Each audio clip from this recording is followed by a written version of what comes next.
চট্টগ্রামের সাতকানিয়া, বাঁশখালী এবং চন্দনাইশে বন্যা পরিস্থিতির কিছুটা উন্নতি হয়েছে, তবে এখনও ৭ লাখ মানুষ পানিবন্দী অবস্থায় রয়েছেন। পানি নামার সাথে সাথে দৃশ্যমান হচ্ছে ঘরবাড়ি, হাট বাজার, কৃষি জমি এবং মৎস্য খামারের ক্ষতচিহ্ন। উদ্ধার কাজ এবং ত্রাণ সহায়তায় মাঠে নেমেছে সেনাবাহিনী। সেখানকার সবশেষ পরিস্থিতি জানাতে চট্টগ্রামের চন্দনাইশ থেকে যুক্ত হয়েছেন কাজী মাহফুজ। মাহফুজ, বন্যা পরিস্থিতি এখন কেমন দেখছেন? এখনও তো পানিবন্দী অবস্থায় ৭ লাখ মানুষ রয়েছেন, তাদের কি অবস্থা?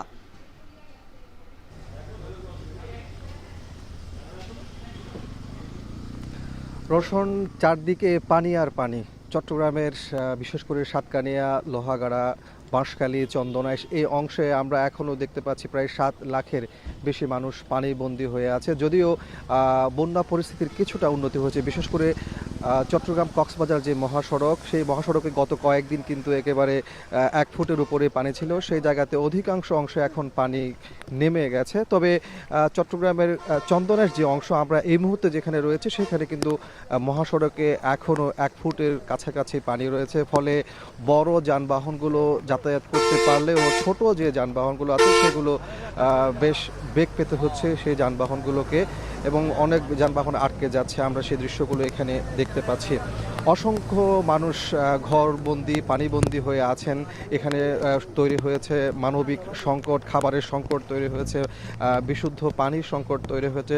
সেই জায়গাতে জেলা প্রশাসন তাদের সর্বোচ্চ চেষ্টা চালিয়ে যাচ্ছেন। যদিও যেগুলো প্রত্যন্ত অঞ্চল, যেখানে দুর্গম অঞ্চল রয়েছে, সেখানে ত্রাণ সহায়তা পৌঁছাতে তাদেরকে অনেকটাই বেগ পেতে হচ্ছে, এমনটি আমাদেরকে জানিয়েছেন। এদিকে আমরা দেখতে পাচ্ছি এমন পরিস্থিতিতে সেনাবাহিনী তারা মাঠে নেমেছেন।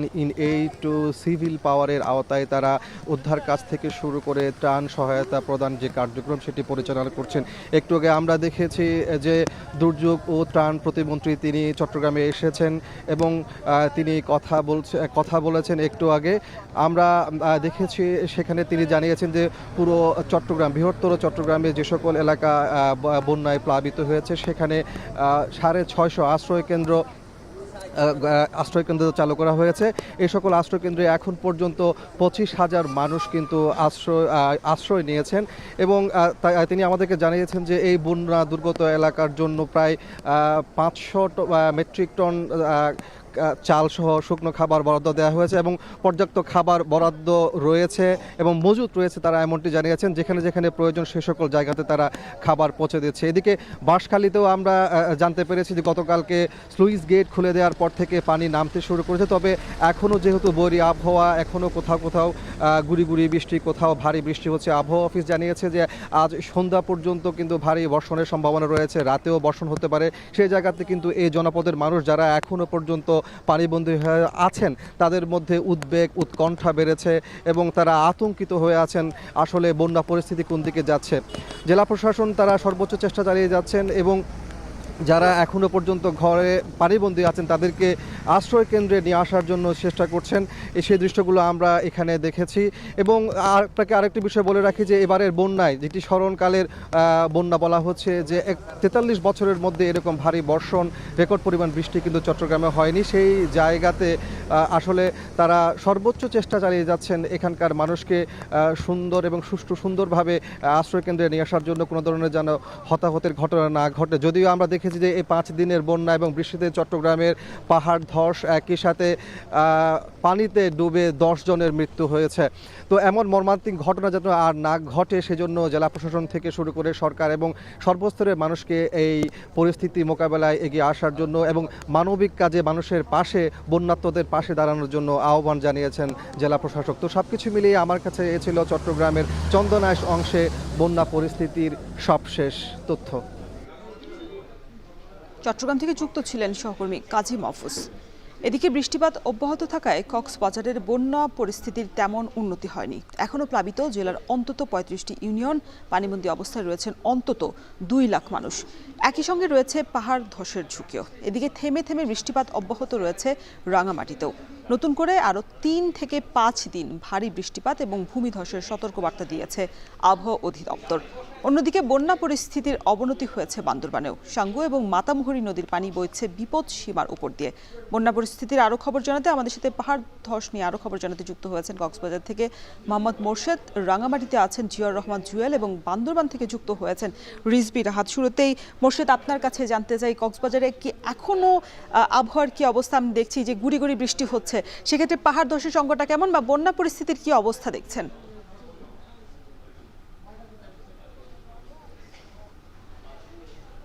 রওশন, টানা বৃষ্টিতে ডুবেছে কক্সবাজার বিপর্যস্ত জনজীবন। আমরা এই মুহূর্তে আছি রামু উপজেলার একটি গ্রামীণ জনপদে। সেখানে আমরা লক্ষ্য করতে পেরেছি গতকালও পুরো গ্রামটি ডুবেছে এবং এখানকার প্রায় ৫,০০০ মানুষ ঘরবন্দি রয়েছে। এবং অন্যদিকে পেকুয়া চকরিয়ার কথা যদি বলতে হয়, সেখানে ভয়াবহ বন্যা পরিস্থিতি দেখা দিয়েছে। সেখানে প্রায় ২ লক্ষেরও মানুষ বেশি পানিবন্দী অবস্থায় আছেন, একেবারে দুর্বিষহ জীবনযাপন পার করছে। যদি পাহাড় ধসের কথা বলতে হয়, গত ২ দিনে কোনো পাহাড় ধসের ঘটনা ঘটেনি, তবে এর আগে যে ভয়াবহ পাহাড় ধসের ঘটনা ঘটেছে সেখানে রোহিঙ্গা ক্যাম্প সহ জেলাতে প্রায় ২২ জনের মতো প্রাণহানির ঘটনা ঘটেছে। এবং চকরিয়াতে গতকাল একজনের পানিতে ডুবে এক কিশোরের মৃত্যু হয়েছে, এমনটি আমরা জানতে পেরেছি। এবং আপনাদেরকে দেখানোর চেষ্টা করছি রামুর গ্রামীণ জনপদ।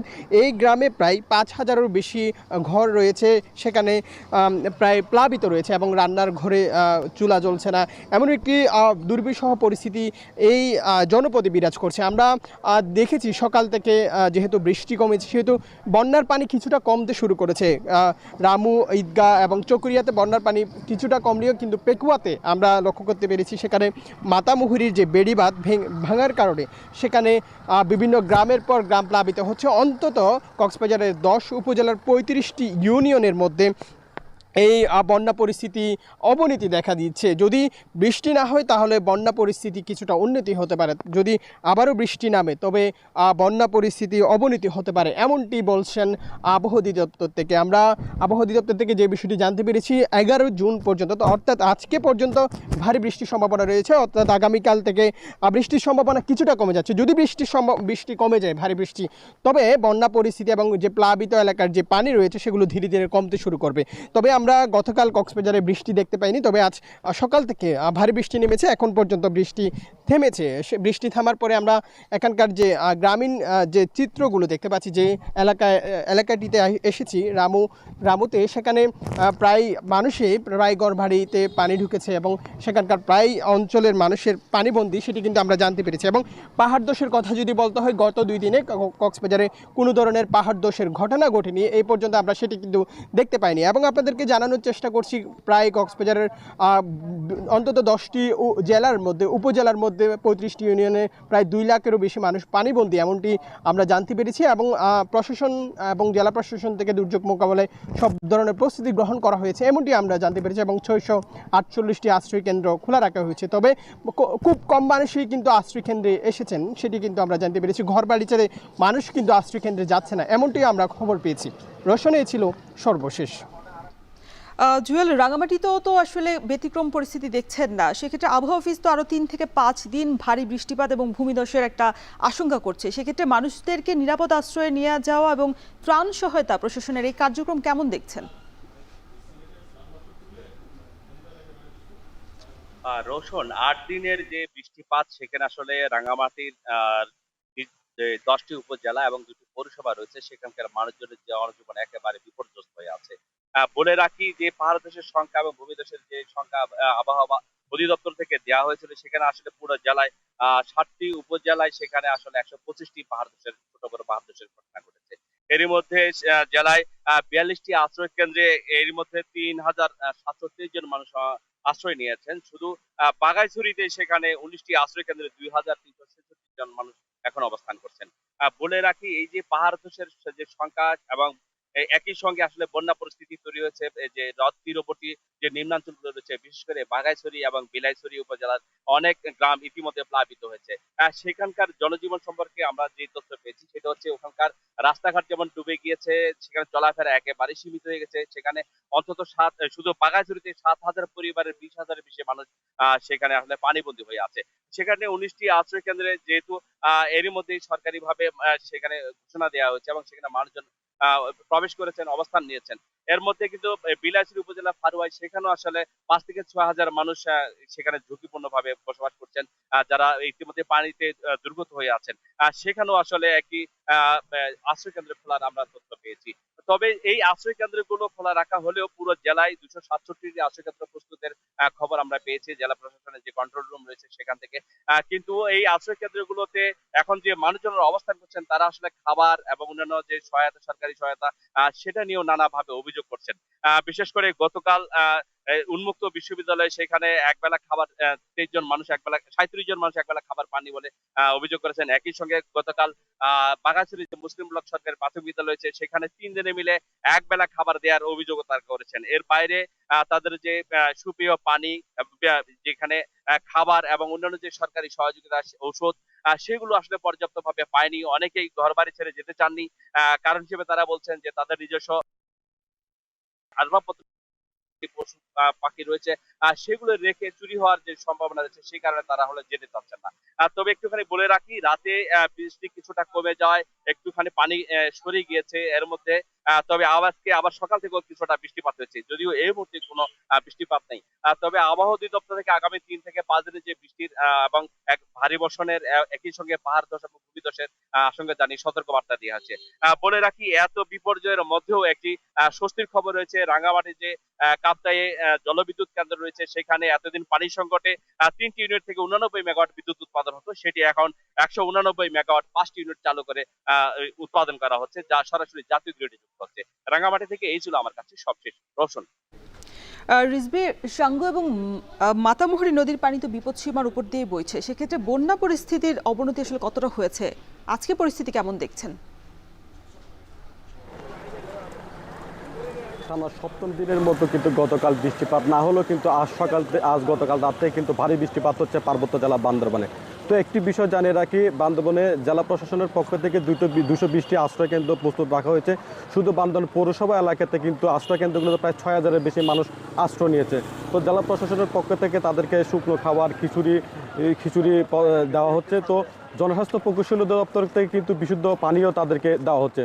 তো একটি বিষয় জানিয়ে রাখি, গতকাল রাত থেকে বৃষ্টিপাত হওয়ার কারণে কিন্তু নিম্নাঞ্চলগুলো কিন্তু বেশি প্লাবিত হয়েছে। বিশেষ করে আর্মিপাড়া, হাফেজগোনা, ইসলামপুর, লাঙ্গিপাড়া, বালাঘাটার দিকে কিন্তু নিম্নাঞ্চলগুলো প্লাবিত হয়েছে। তবে এখন পর্যন্ত যদি হিসাব করে আমরা বলে থাকি, শুধু বান্দরবান পৌরসভা এলাকাতে কিন্তু 20 থেকে 40,000 মানুষ পানিবন্দী রয়েছে। তো আমাদেরকে এইসব মানুষরা অভিযোগ করে জানিয়েছেন যারা আশ্রয়কেন্দ্র রয়েছে তাদেরকে শুধু খিচুড়ি বা ত্রাণ সামগ্রী দেওয়া হলো। যারা পানিবন্দী রয়েছে তাদের প্রশাসনের পক্ষ থেকে কিন্তু তাদেরকে কোনো খোঁজ খবর নেওয়া হচ্ছে না বলে তারা আমাদেরকে জানিয়েছেন। তো একটি বিষয় জানিয়ে রাখি, বর্তমানে বান্দরবান সাঙ্গু নদী এবং মাতামুহুরী নদীতে কিন্তু বিপদসীমার উপর পানি প্রবাহিত হচ্ছে, যার ফলে অনেকটা ঝুঁকিপূর্ণ বসতিগুলো কিন্তু এখন তারা আশ্রয়কেন্দ্রে আশ্রয় নিচ্ছে। তো একটি বিষয় জানিয়ে রাখি, বান্দরবান, লামা, আলীকদম, নাইক্ষণচুরিতে কিন্তু বিভিন্ন নিম্ন অঞ্চলগুলো রয়েছে, সেসব ঘরবাড়ি তারা প্লাবিত হয়েছে, তারা কিন্তু এখন বর্তমানে আশ্রয়কেন্দ্রে আশ্রয় নিচ্ছে। তো আমরা একটু আগে জানতে পেরেছি বান্দরবান রংছড়ি সড়কে কিন্তু পানি ওঠার কারণে বান্দরবান রংছড়ি উপজেলার সড়ক যোগাযোগ বিচ্ছিন্ন রয়েছে। এছাড়া বান্দরবান রুমা, রংছড়ি এবং থানচি উপজেলাতে কিন্তু একাধিক পাহাড় ধসের কারণে কিন্তু রাস্তাগুলোতে কিন্তু ব্যাপক ক্ষয়ক্ষতি হয়েছে। তো আমরা একটু আগে আমরা জনস্বাস্থ্য প্রকৌশলীর সাথে কথা বলেছি, তিনি আমাদেরকে জানিয়েছেন বান্দরবানের বন্যা পরিস্থিতি যতদিন থাকবে ততদিন তাদের পক্ষ থেকে কিন্তু বিশুদ্ধ পানি বিতরণ করা হবে। ভ্রাম্যমাণ 2-3টি ট্রাকের মাধ্যমে তারা কিন্তু এই পানি বিতরণ করছেন। তো আমরা গৃহবন্দী মানুষগুলোর অভিযোগ আমরা জানতে পেরেছি, তারা জানিয়েছেন যারা গৃহবন্দী রয়েছে তাদেরকে প্রশাসনের পক্ষ থেকে কোনো ত্রাণ সহায়তা এমনকি কোনো খোঁজ খবর পর্যন্ত নেওয়া হয়নি এখন পর্যন্ত। যারা আশ্রয় কেন্দ্র নিয়েছে মূলত তাদেরকে খিচুড়ি বা ত্রাণ সামগ্রী দেওয়া হলো, কিন্তু যারা গৃহবন্দী রয়েছেন তাদেরকে কিন্তু কোনো খোঁজ খবর নেওয়া হয় না, একটি অভিযোগ আমরা জানতে পেরেছি। তা এছাড়া জানিয়ে রাখি, এখন পর্যন্ত 220টি আশ্রয় কেন্দ্র প্রস্তুত হয়েছে এবং যারা পাহাড়ের পাদদেশে বসবাস করছে এবং বন্যা দুর্গত এলাকাতে মানুষকে কিন্তু এসব আশ্রয় কেন্দ্রে আসার জন্য প্রশাসনের পক্ষ থেকে অনুরোধ জানানো হচ্ছে। এই ছিল আমার কাছে বান্দরবান থেকে সবশেষ তথ্য। টানা ভারী বর্ষণ এবং পাহাড়ি ঢলে বন্যা পরিস্থিতি অবনতি হচ্ছে রাঙ্গামাটি, বান্দরবান এবং কক্সবাজারে। সে খবরই জানাচ্ছিলেন সহকর্মীরা। ধীরে ধীরেই উন্নতির দিকে যাচ্ছে হবিগঞ্জের বন্যা পরিস্থিতি। বিভিন্ন এলাকার ঘরবাড়ি থেকে পানি নেমে যাওয়ায় আশ্রয় কেন্দ্র থেকে ফিরতে শুরু করেছেন অনেক মানুষ। এদিকে মৌলভীবাজারেও মনু নদীর পানি চাঁদনী ঘাট পয়েন্টে বিপদসীমার 48 সেন্টিমিটার উপর দিয়ে বইলেও কমতে শুরু করেছে ধলাই এবং জরি নদীর পানি। বৃষ্টি এবং বন্যার সবশেষ পরিস্থিতি জানাতে হবিগঞ্জ থেকে যুক্ত হয়েছেন কাজল সরকার এবং মৌলভীবাজার থেকে যুক্ত হয়েছেন সহকর্মী এম এ হামিদ। শুরুতেই কাজল, আপনার কাছে জানতে চাই, নদী পানি বৃদ্ধির বিষয়ে পানি উন্নয়ন বোর্ড কি বলছে?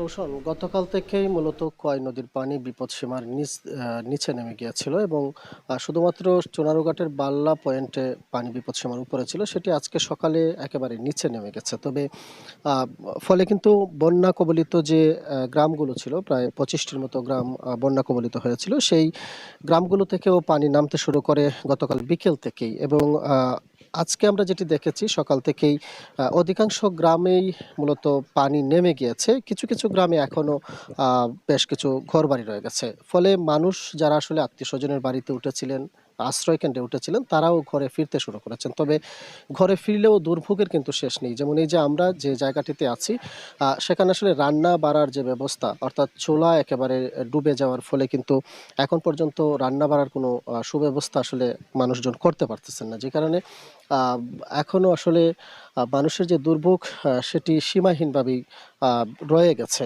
মানুষজন আসলে গোছানোর চেষ্টা করছেন। কিছুক্ষণ আগে আমরা আরেকটি বাড়িতে গিয়েছিলাম, সেখানে একজন বিধবা মহিলা, আসলে একেবারেই মর্মান্তিক। তার একটি ঘর ছিল, সেই ঘরটি আসলে পুরোপুরি ভেঙে পড়েছে। শুধু এই ঘরটি নয়, এরকম অসংখ্য ঘরবাড়ি রয়েছে। আমরা গ্রামে যখন আজকে প্রবেশ করতে পেরেছি, তখন আসলে বিধ্বস্ত যে হয়েছে ঘরবাড়ি, সেটি আসলে আমরা দেখতে পেরেছি। যেগুলো আসলে স্রোতের কাছাকাছি ছিল, সেই ঘরবাড়িগুলো আসলে পুরোপুরি বিধ্বস্ত হয়ে গেছে। তারা এখন আসলে যেটি বলছেন যে সরকারি যে সহযোগিতা, সেটি আসলে তাদের জন্য অত্যন্ত প্রয়োজন। একই সাথে পুনর্বাসনের পাশাপাশি এই যে সাময়িক সময়ের জন্য যে আসলে তারা দুর্ভোগে পড়েছেন, তাদের রান্নাবাড়া বন্ধ রয়েছে, কিন্তু প্রশাসনের পক্ষ থেকে আসলে এখন পর্যন্ত তাদের কোনো খোঁজখবর নেওয়া হয়নি। তাদের যে খাবারের ব্যবস্থা করার কথা, সেটিও আসলে তারা প্রশাসন নিশ্চিত করতে পারেনি। এই ধরনের অভিযোগ আসলে তারা করছিলেন। তো রৌশন, এই ছিল হবিগঞ্জ থেকে সবশেষ তথ্য। হামিদ, মৌলভীবাজারে নদী পানি বৃদ্ধির সবশেষ কি খবর রয়েছে, বিস্তারিত জানাবেন। রওশন, গত 4 দিন থেকেই কিন্তু মৌলভীবাজারে বন্যা কবলিত হয়ে পড়েছে। প্রথম দিন কমলগঞ্জের মখাবিল এবং জসিম ব্রিকফিল্ড এলাকা দিয়ে দুটি ভাঙন দেখা দেয়। তারপরের দিন কুলাউড়ার সিকরিয়া এলাকায় আগে থেকে ভাঙ্গা একটি বাঁধ ছিল, সে বাঁধ দিয়ে পানি ভিতরে প্রবেশ শুরু করতে, এবং অপরদিকে মৌলভীবাজারের মনু নদীতে রাজনগরের 3টি পয়েন্টে ভাঙন দেখা দিয়ে উজিরপুর, একামধু এবং বাঙ্গারহাট নামক স্থান দিয়ে ভাঙন দেখা দিলে প্রচুর পরিমাণে লোকালয়ে পানি প্রবেশ করে এবং লোকজন ক্ষতিগ্রস্ত হয়ে পড়ে। জেলা প্রশাসনের তথ্য অনুযায়ী এ পর্যন্ত 9,998টি পরিবারের 38,172 জন লোক পানিবন্দী হয়ে পড়েছেন এবং সেখানে ত্রাণ সামগ্রী হিসাবে 7টি উপজেলায় 90 মেট্রিক টন চাল বিতরণ করা হয়েছে। পাশাপাশি শুকনো খাবার দেওয়া হয়েছে এবং জেলা প্রশাসন বলছে যে তারা সার্বিক পরিস্থিতি পর্যবেক্ষণ করছেন এবং লোকজন যাতে কোনো সমস্যার মধ্যে না পড়ে সে বিষয়ে তারা খেয়াল রাখছেন এবং নগদ 5 লাখ টাকাও সেখান থেকে দেয়া হয়েছে 7টি উপজেলায়। কিন্তু লোকজন যারা পানিবন্দী হয়ে পড়েছেন তাদের অনেক অভিযোগ রয়েছে। যারা আশ্রয় কেন্দ্রে আশ্রয় নিয়েছেন বা বিভিন্ন জায়গায় আশ্রয় নিয়েছেন, তারা বলছেন যে পর্যাপ্ত পরিমাণে ত্রাণ সামগ্রী পাচ্ছেন না এখন পর্যন্ত। কিন্তু জেলা প্রশাসন বলছে পর্যায়ক্রমে সবাইকে ত্রাণ সামগ্রী দেওয়া হবে এবং তারা ত্রাণ সামগ্রী পাবেন। যদিও নদীর পানি কিছুটা কমে গিয়েছে, বিশেষ করে দোলাই এবং জুড়ি নদীর পানি বিপদসীমার নিচ দিয়ে অনেক নিচ দিয়ে প্রবাহিত হচ্ছে। কুশিয়া নদীর পানি বিপদসীমা চুই অবস্থায় রয়েছে, 2 সেন্টিমিটার নিচ দিয়ে প্রবাহিত হচ্ছে। কিন্তু মনু নদীর পানি মনু ব্রিজ এলাকায় 262 সেন্টিমিটার নিচ দিয়ে প্রবাহিত হলেও কিন্তু চাঁদনীঘাট এলাকায় এখন পর্যন্ত 38 সেন্টিমিটার বিপদসীমার উপর দিয়ে প্রবাহিত হচ্ছে। এতে করে লোকজন পানিবন্দী এখনও রয়েছেন এবং যে এলাকা দিয়ে ভাঙন সৃষ্টি হয়েছিল সেই নিচের দিকগুলো নতুন করে মুন্সিবাজার এলাকা সহ রাজনগরের অন্যান্য যে এলাকা রয়েছে সেগুলো পানিবন্দী হয়ে পড়েছে। লোকজন অনেক ক্ষতির মুখে পড়েছেন, বিশেষ করে তাদের গবাদি পশু হাঁস মুরগি অনেকটাই পানিতে ভেসে গিয়েছে এবং অনেকে আশ্রয় নিয়েছেন উঁচু জায়গায় বা বাঁধে আশ্রয় নিয়েছেন। তারা কিন্তু সঠিক পরিমাণে তাদের পরিচর্যা করতে পারছেন না। যদিও কিছু কিছু এলাকা থেকে পানি নেমে গিয়েছে, কিন্তু সেখানে রাস্তাঘাট ভাঙন দেখা দিয়েছে এবং ফসলি জমি, বিশেষ করে আউশ, আমন, ধানের চারা এবং আউশ ধান, অপরদিকে সবজি ফসল যেগুলো এবং অনেকগুলা পুকুর রয়েছে যেগুলো পানিতে তলিয়ে গেছে। যদি এখন রয়েছে, এখন পর্যন্ত সরকারি সংখ্যান পাইনি সে কি পরিমাণ মানুষ ক্ষতিগ্রস্ত।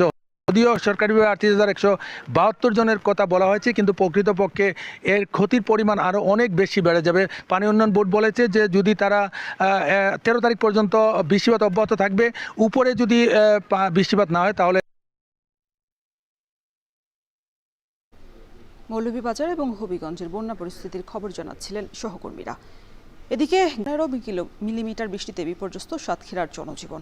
পানি নিষ্কাশনের পর্যাপ্ত ব্যবস্থা না থাকায় নিম্নাঞ্চলে সৃষ্টি হয়েছে জলাবদ্ধতা। ক্ষতিগ্রস্ত হয়েছে গ্রামীণ সড়ক এবং মাটির ঘরও। ঝুঁকিপূর্ণ হয়ে পড়েছে পানি উন্নয়ন বোর্ডের বেড়িবাঁধও। বিস্তারিত জানাতে সাতক্ষীরা থেকে যুক্ত হয়েছেন আহসান রাজীব।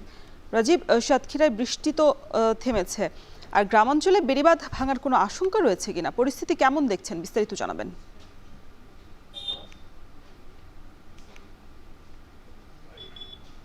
রওশন, গতকাল রাত থেকে আজকে সকাল পর্যন্ত বৃষ্টি কিছুটা বন্ধ ছিল, তবে আবারও কিছুক্ষণ আগে থেকে কিন্তু গুড়ি গুড়ি বৃষ্টি শুরু হয়েছে এবং আকাশ এখনো মেঘাচ্ছন্ন। এখানে বলে রাখি যে এই টানা বৃষ্টিপাতের কারণে সাতক্ষীরার বিভিন্ন এলাকায় এখন জলাবদ্ধ অবস্থায় রয়েছে। বিশেষ করে সাতক্ষীরা সদরের বেশ কিছু এলাকা, বিশেষ করে শহরের পৌরসভা ইটাগাছা, সুলতানপুর, এছাড়া এখানে বদ্দিপুর কলোনি, ইটাগাছা এলাকা, কামালনগর এলাকা, এই সমস্ত এলাকার নিম্নাঞ্চলগুলো কিন্তু প্লাবিত হয়ে রয়েছে এবং এখানে শত শত পরিবার কিন্তু মানুষ কিন্তু পানিবন্দী অবস্থায় রয়েছে। একই সাথে সাতক্ষীরার বাইরে যদি বলি, কলারোয়া পৌরসভা সহ কলারোয়া সদরের আশপাশের যে সমস্ত এলাকা, সে সমস্ত এলাকাও প্লাবিত হয়ে রয়েছে বলে জানিয়েছেন সেখানকার স্থানীয় বাসিন্দারা। আমরা কথা বলেছিলাম উপকূলের বাসিন্দাদের সাথেও, তারা জানিয়েছেন যে উপকূলে যে সমস্ত বেড়িবাঁধগুলো রয়েছে সেগুলো বেশ কয়েকটি পয়েন্টে কিন্তু বেড়িবাঁধ ধসে পড়েছে এবং ধসে পড়ে সেগুলো কিন্তু যে কোনো সময় ভাঙনের আশঙ্কা তারা করছেন। কারণ জোয়ারের পানি এখন কিছুটা কম থাকলেও যদি জোয়ারের পানি বাড়ে সেক্ষেত্রে কিন্তু জোয়ারের পানির চাপ এবং বৃষ্টিপাতের কারণে দুর্বল যে বেড়িবাঁধ সেটি ভেঙে আবারও লোকালয় প্লাবিত হতে পারে, এমন শঙ্কাটি তারা করছেন। যদিও স্থানীয়রা এই বাঁধগুলো কিন্তু তাৎক্ষণিকভাবে মেরামতের চেষ্টা করছেন, তবে এখানকার প্রশাসন বলছে যে বড় ধরনের কোনো দুর্যোগের শঙ্কা এখনই নেই। তারপরও তারা তাদের যে সার্বিক প্রস্তুতি তারা রেখেছেন এবং স্থানীয় যারা বাসিন্দা রয়েছেন, বিশেষ করে শিশু, নারী এবং যারা বৃদ্ধ রয়েছেন, প্রতিবন্ধী ব্যক্তি যারা রয়েছেন, তাদেরকে যাতে নিরাপদে রাখা যায় তারা সেই পরামর্শ দিচ্ছেন। পানি যদি কোথাও বেড়ে যায় বা কোনো এলাকাতে যদি পানির কারণে তারা যদি এলাকায় থাকতে না পারেন, সেক্ষেত্রে পার্শ্ববর্তী যে আশ্রয় কেন্দ্রগুলো রয়েছে সেই আশ্রয় কেন্দ্রে আসার জন্য তারা জানিয়েছেন। এবং এছাড়া শুকনো খাবার কিন্তু মজুদ রাখতে বলা হয়েছে। এছাড়া আগামী কয়েকদিন যে বৃষ্টিপাত অব্যাহত থাকতে পারে এই সতর্কতা, বিশেষ করে যে এলাকাগুলো রয়েছে সেই এলাকাগুলোতে বেড়িবাঁধগুলো আসলে ধসে পড়ে সেই এলাকাগুলো ক্ষতিগ্রস্ত হয়েছে। এছাড়া সাতক্ষীরা শহর এবং আশপাশের যে এলাকা রয়েছে এই এলাকাগুলোতে আসলে জলাবদ্ধতা সৃষ্টি হয়েছে। বিশেষ করে এখানকার যে শিক্ষা প্রতিষ্ঠান এবং যে শিক্ষা প্রতিষ্ঠান সহ এখানকার যে বিভিন্ন ধর্মীয় উপাসনালয় কেন্দ্রের যে সমস্ত মাঠ রয়েছে সেগুলো কিন্তু পানিতে তলিয়ে রয়েছে। আগামীকাল স্কুল খোলার কথা রয়েছে, সেই স্কুলগুলো আসলে খুলতে পারবে কিনা এমন শঙ্কা কিন্তু রয়েছেন। অনেক শিক্ষার্থীরা কিন্তু আগামীকাল স্কুলে যেতে পারবেন না, কারণ স্কুলের ক্লাসরুমে কিন্তু পানি জমে রয়েছে। সব মিলিয়ে এখানে মানুষের যে মানবিক পরিস্থিতি সেটি কিন্তু কিছুটা আসলে দুর্বিষহ অবস্থার মধ্যে রয়েছে। এখন পর্যন্ত প্রশাসনের তরফ থেকে পানি নিষ্কাশনে বড় ধরনের কোনো কার্যক্রম আমরা লক্ষ্য করিনি। এছাড়া ত্রাণ কার্যক্রমও কিন্তু এখানে শুরু হয়নি। তো এই ছিল আমার কাছে সাতক্ষীরা থেকে জলবদ্ধতা পরিস্থিতির সবশেষ তথ্য। সাতক্ষীরায় টানা বৃষ্টিতে অনেক এলাকায় আসলে ডুবে গেছে, জলাবদ্ধতা সৃষ্টি হয়েছে, এই কারণে দুর্ভোগে রয়েছেন হাজার হাজার মানুষ। সে খবরই জানাচ্ছিলেন সহকর্মী আহসান রাজীব।